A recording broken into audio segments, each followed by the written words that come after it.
በክልሉ ፖሊስ ኮሚሽን የታክቲክ ምርመራ ዳይሬክቶሬት ዳይሬክተር ምክትል ኮማንደር አዲስ ያወነው እንደገለጹት በሐዋሳ ከተማ ተፈጥሮ በነበረው ግርግር የደረሰውን የሰው ሕይወት መጥፋትና የንብረት መውደም በክልሉ ፖሊስ ኮሚሽን በኩል ሲደረግ የነበረው የምርመራ ተግባር ለገለልተኛ አካል ተላልፎ መሰጠቱን ተናግረዋል። ይሄንን ነገር ደግሞ ገለልተኛ ወገን ማጣራት እንዳለበት የክልሉ መንግስት ያምንበታል።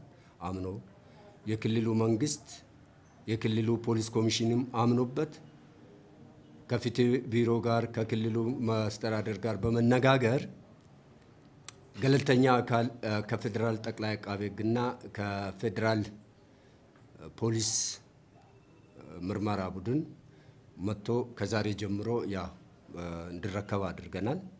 ምርመራውን ሙሉ በሙሉ ከዚህ በኋላ እየተከታተለ የሚያስፈጽመው ገለልተኛ አካል ነው። በእጃችን ያለው የተሰራውን ነገር እያስረከብን ነው ያለነው። በዚህ ለምርመራ ቡድኑ ከፌደራል ለመጣው ምርመራ ቡድን እያስረከብን አለ። ህብረተሰቡ ይሄንን አውቆ በየቦታው ያለውን ነገር አምጥቶ በቃ ማመልከት ሲያስፈልገው እየፈለገ በጥርጣሬ ብቻ ወደ ኋላ የቀረው አካል ከዛሬ ጀምሮ ማንኛውንም ጥያቄ ለፌደራል ምርመራ ቡድን ማቅረብ እንደሚችልም ጭምር ለማብራራት ፈልጋለሁ። በማህበራዊ ድረገጾች ላይ የተለቀቁ ወንጀል ነክ ምስሎችን መነሻ በማድረግ በተደረገ ክትትልም ተጠርጣሪዎች መያዛቸውንም ምክትል ኮማንደሩ አስታውቀዋል። በግርግሩ ወቅት በከፋ ወንጀል የተሳተፉ አካላትም በቁጥጥር ስር እየዋሉ ስለመሆኑም ምክትል ኮማንደሩ አስረድተዋል።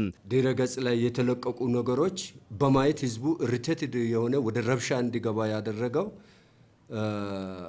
ጉዳይ ስለነበረ የፖሊሱ ይሄንንም ጉዳይ ተከታትሎ ከማንኛውም ስራ ቅድሚያ ሰጥቶ የህዝቡ ምላሽ መመለስ ለህዝቡ ምላሽ መስጠት ስለሚገባን ቢሮ ስራ ትቶ ወደ ወንጀሉ ስፍራ በመሄድ ወንጀሎቹ እነዚህ ክስተቶች የተከሰቱበት አካባቢ በመንቀሳቀስ ቀንና ማታ በመስራት በአጭር ቀን ውስጥ የዚህ ገዳይም በቁጥጥር ስር እንደው የተዘረፉ ንብረቶችን የማስመለሱ ተግባር በተመሳሳይ መልኩ መቀጠሉንም በማስረዳት ከመስሪያ ቤት የተዘረፉ እቃዎች ተሰብስበዋል።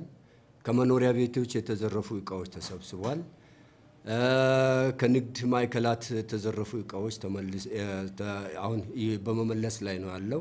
እስካሁን ለተገኘው ውጤት የህብረተሰቡ ተሳትፎ ከፍተኛ እንደነበር የተናገሩት ምክትል ኮማንደር አዲሴ ነገር ግን በተቃራኒው ጽንፍ የቆሙ አካላትም አልታጡም ብለዋል።